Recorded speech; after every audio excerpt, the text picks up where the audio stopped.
Okay, in this problem, we have a slope, and the slope is at an angle of 25 degrees. There is a piano on this slope, or some large crate, and it is being pushed by a person. But the crate and the man are sliding in this direction. So we're going to say that that direction is positive. The information that we are given is that it is a 300 kilogram mass. The other information that we are given is that it slides 4.5 meters down. Okay, so let's say it goes from here to here, and that's 4.5 meters. So along the plane.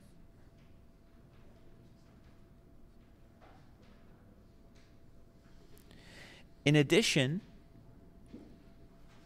it says that the crate slides 4.5 meters down on a 25% incline and is kept from accelerating by the person who is pushing back on it parallel to the incline. The effective coefficient of friction is 0.4. So let's say mu k is 0.4. The question now says, calculate the force exerted by the man. So we'll call that F applied. That's what we'd like to find. So if we draw the forces on this, we've got mg sine theta going downhill. We've got Fn here, and we've got in this direction mg cos theta. Now, because the crate is moving down the hill in that direction, we've also got friction going in the opposite direction to motion. Okay? But we've got one more force, and that is the force of the man pushing on the crate, and that force is applied also in the upwards direction. Now the man is pushing, but the crate nonetheless is still sliding downhill. So he's not his efforts are not strong enough to push the crate uphill. It's just sliding down. Now this is actually an energy problem, but before we solve this energy problem, I'd like to show you this problem in terms of a dynamics problem. Let's change color here again. Let's do summation of the forces is equal to F net. Now, what's interesting is that the question says it's kept from accelerating. So if it's kept from accelerating, therefore we know that the acceleration is 0. No acceleration. So that means the summation of our forces is got to equal 0. Okay, so let's which way is positive? Down is positive. So let's go positive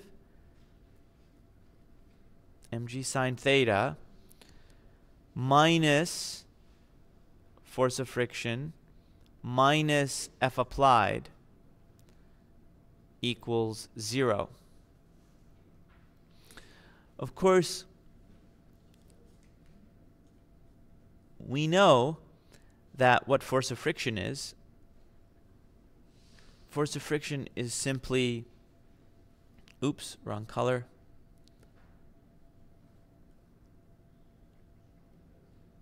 Let's start again here. mg sine theta minus mu Fn. Now in this case, Fn, as you can see here, oh, I didn't write it down here. Fn is also equal to mg cos theta, right? Because they cancel. So that's mu mg cos theta. Now minus your applied, well, if you take that to the other side, you get it being positive. So this is what we get for our answer for the applied force. Now we know the mass, we know g, and we know theta, and we know mu. We're done. We can now calculate this. Okay? If you wanted to make it slightly a little bit more algebra, we could factor out mg, and we can just have that equaling the force that the person is applying. Okay? However, this is not a dynamics problem, this is an energy problem. So we should be able to solve this problem from an energy perspective. Let's see if we can. Let's draw a line and see if we can solve from an energy perspective. Now, let's just draw the picture here again.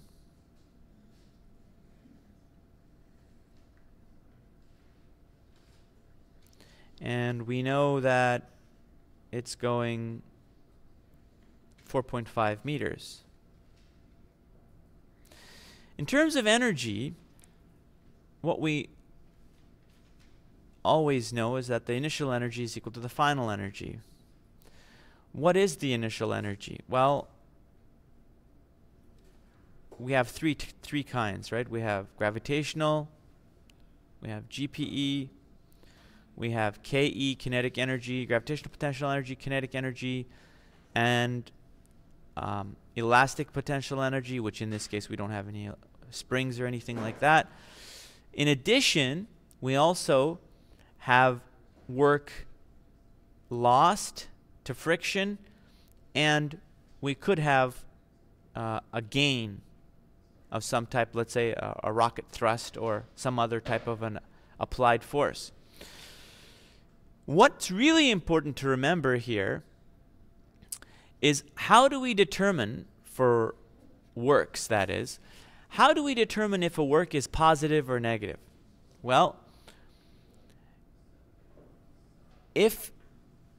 remember what work is equal to. Work is equal to force times distance. If both the F and the D, or the delta D, are in the same direction, okay, that's a positive work.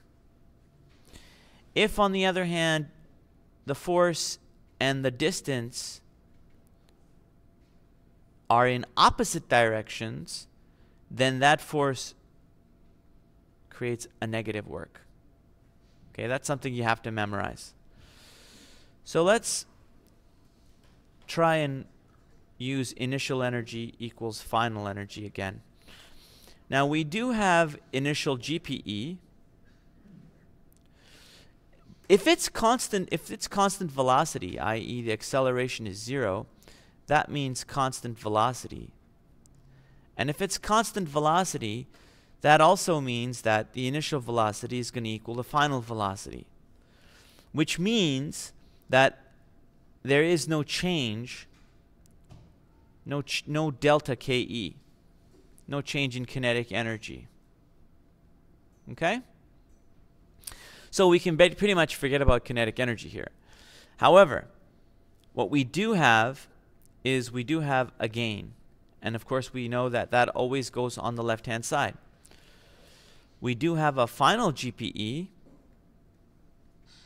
and we do have a loss. Okay? What's the gain? Well, let's start from the beginning here. What's the GPE?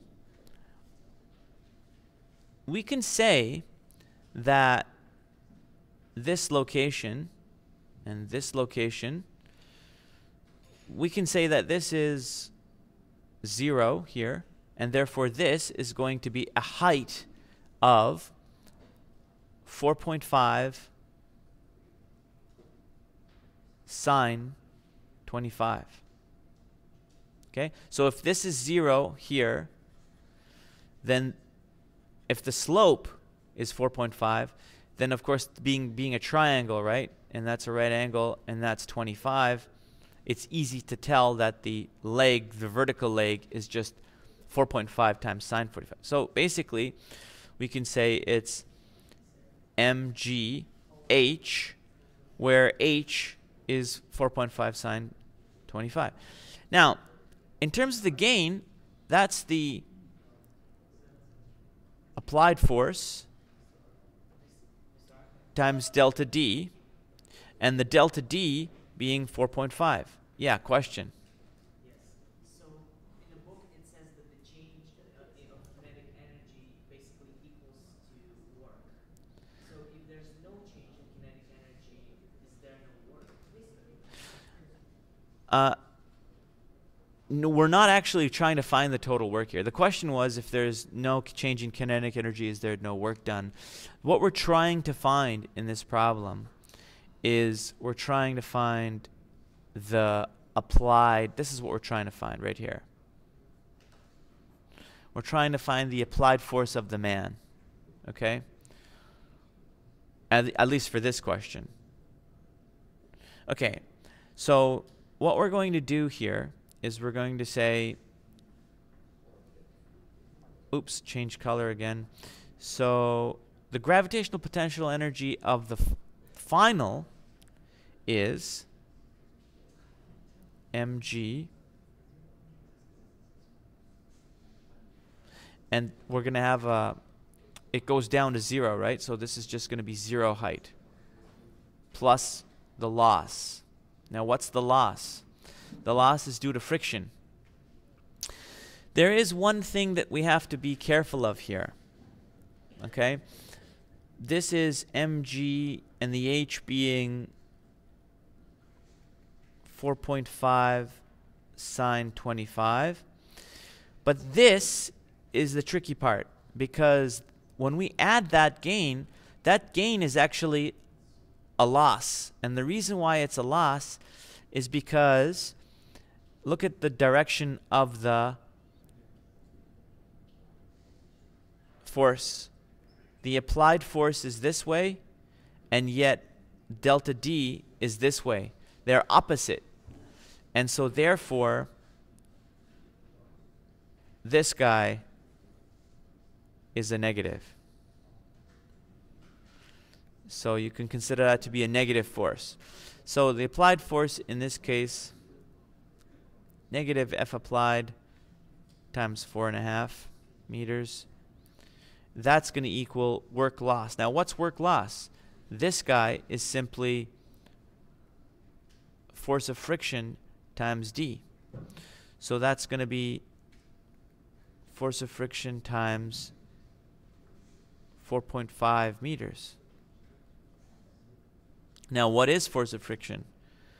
The force of friction is equal to mu Fn, which is mu mg cosine theta times 4.5. Now, what's happening to this equation? If you'll notice, if I write it all out,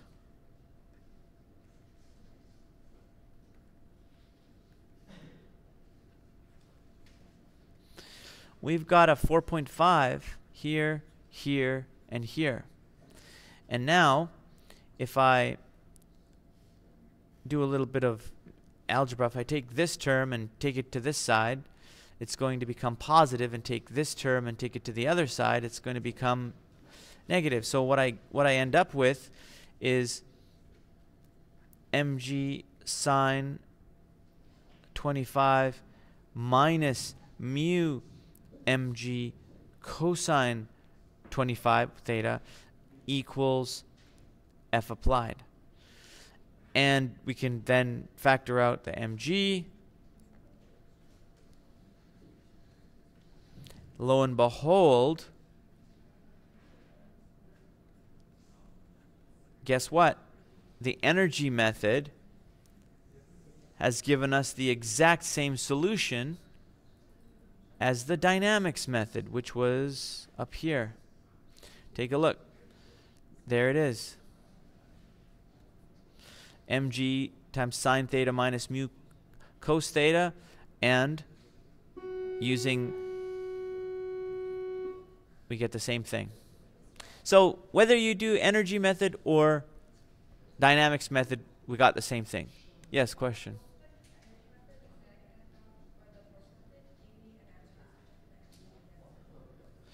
Okay, we'll have a look at that.